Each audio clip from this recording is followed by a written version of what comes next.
السلام علیکم ورحمۃ اللہ وبرکاتہ۔ صرف 5 منٹ کا مدرسہ قرآن و حدیث کی روشنی میں 3 رمضان المبارک۔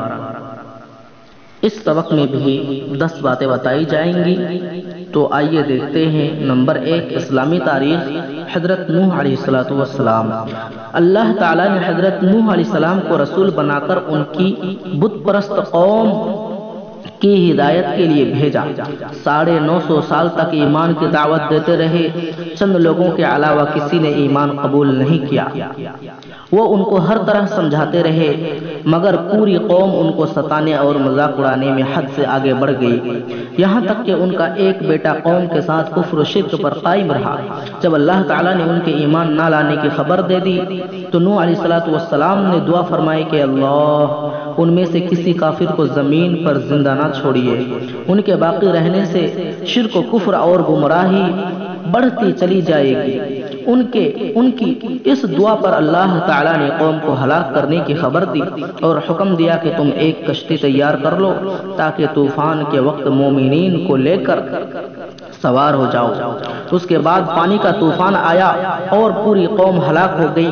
1 ماہ گزرنے پر طوفان ختم ہوا اور آپ محرم کی 10ویں تاریخ کو کشتی سے اترے اور شکرانے کے طور پر روزہ رکھا۔ طوفان کے بعد حضرت نوح علیہ السلام کے 3 بیٹے باقی رہ گئے تھے، جن سے انسانی نسل کا دوبارہ سلسلہ شروع ہوا۔ نمبر 2، اللہ کی قدرت، پانی کا انتظام۔ پانی اللہ تعالیٰ کی بہت بڑی نعمت ہے جس پر سارے جانداروں کی زندگی کا دار و مدار ہے۔ اگر زمین سے پانی ختم ہو جائے تو زمین سے انسان، حیوان، حتیٰ کہ پیڑ پودے سب ختم ہو جائیں، لیکن یہ اللہ تعالیٰ کی بہت بڑی قدرت ہے جس نے سمندروں کی شکل میں پانی کا بہت بڑا ذخیرہ جمع کر رکھا ہے، پھر وہاں سے بادلوں کی شکل میں پانی کو اٹھا کر سوکھی زمین کی طرف برساتا ہے اور پھر اسی پانی کو زمین کے اندر ذخیرے کے طور پر جمع کر دیتا ہے، جس سے پیڑ پودوں کو پانی ملتا ہے، جس سے انسان خود پیتا ہے اور اپنی کھیتیاں سیراب کرتا ہے۔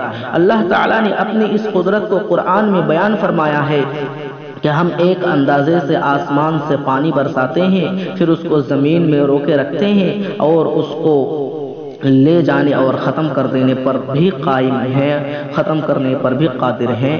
سورہ مومن آیت نمبر 18۔ نمبر 3، ایک فرض کے بارے میں، باجماعت عشاء اور فجر کی نماز پڑھنا۔ رسول اللہ صلی اللہ علیہ وسلم نے ارشاد فرمایا، جو شخص عشاء کی نماز جماعت کے ساتھ پڑھے گویا کہ اس نے آدھی رات عبادت کی، اور جو فجر کی نماز جماعت سے پڑھ لے گا تو گویا کہ اس نے ساری رات عبادت کی۔ مسلم شریف کی روایت ہے، حضرت عثمان بن عفان رضی اللہ عنہ سے منقول ہے۔ نمبر 4، ایک سنت کے بارے میں، دودھ پینے کے بعد کلی کرنا۔ رسول اللہ صلی اللہ علیہ وسلم نے دودھ پیا اور کلی فرمائی اور فرمایا کہ اس میں چکنائی ہوتی ہے۔ بخاری حضرت ابن عباس سے منقول ہے۔ نمبر 5، ایک اہم عمل کی فضیلت، روزہ دار کو افطار کرانا۔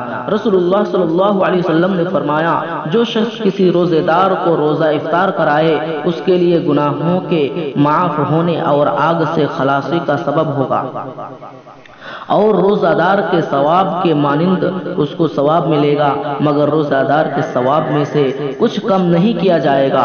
صحابہ رضوان اللہ علیہم اجمعین نے عرض کیا، ہم میں سے ہر شخص اتنی وسعت نہیں رکھتا کہ افطار کرائے، تو آپ صلی اللہ علیہ وسلم نے فرمایا، یہ ثواب تو اللہ تعالیٰ ایک کھجور سے کوئی افطار کرا دے یا ایک گھونٹ پانی پلا دے یا ایک گھونٹ دودھ پلا دے، اس کو بھی مرحمت فرما دیتے ہیں۔ صحیح ابن خزیمہ، سلمان فارسی رضی اللہ عنہ سے منقول ہے۔ نمبر 6، ایک گناہ کے بارے میں، زکوٰۃ ادا کرنا۔ رسول اللہ صلی اللہ علیہ وسلم نے ارشاد فرمایا، جس شخص کے پاس مال ہو اور وہ اس کی زکوٰۃ ادا نہ کرتا ہو تو وہ مال کل قیامت کے دن ایک ایسا سانپ بنا دیا جائے گا جو گنجا ہوگا اور اس کی آنکھوں پر 2 کالے نقطہ ہوں گے، پھر وہ سانپ اس کو اس وقت تک نگلتا رہے گا جب تک بندوں کے درمیان فیصلہ نہ ہو جائے۔ نمبر 7، دنیا کے بارے میں، آخرت کے عمل سے دنیا حاصل کرنا۔ رسول اللہ صلی اللہ علیہ وسلم نے فرمایا، جو شخص آخرت کے کسی عمل سے دنیا چاہتا ہے، اس کے چہرے پر پھٹکار ہوتی ہے، اس کا ذکر مٹا دیا جاتا ہے اور اس کا نام دوزخ میں لکھ دیا جاتا ہے۔ معجم کبیر حضرت جارود رضی اللہ عنہ سے منقول ہے۔ نمبر 8، آخرت کے بارے میں، مسلمانوں سے جنت کا وعدہ۔ قرآن میں اللہ تعالیٰ فرماتا ہے، اللہ تعالیٰ نے مسلمان مردوں اور مسلمان عورتوں سے ایسے باغوں کا وعدہ کر رکھا ہے جن کے نیچے نہریں بہہ رہی ہوں گی، یہ لوگ ہمیشہ ان باغوں میں رہیں گے، اور ایسے عمدہ مکانوں کا وعدہ فرمایا جو ہمیشہ رہنے والے باغوں میں ہوں گے، اور اللہ کی رضامندی سب سے بڑی چیز ہے، یہ بہت ہی بڑی کامیابی ہے۔ سورہ توبہ آیت نمبر 72۔ نمبر 9، طب نبوی سے علاج۔ کلونجی میں ہر بیماری سے شفا ہے۔ رسول اللہ صلی اللہ علیہ وسلم نے فرمایا، تم اس کلونجی کو استعمال کرو کیونکہ اس میں موت کے علاوہ ہر بیماری کی شفا موجود ہے۔ بخاری شریف۔ حضرت عائشہ رضی اللہ تعالیٰ عنہ سے منقول ہے۔ فائدہ، علامہ ابن قیم رحمۃ اللہ علیہ فرماتے ہیں کہ کلونجی کے استعمال سے پیٹ کا گیس ختم ہو جاتا ہے، بلغمی بخار کے لیے نفع بخش ہے۔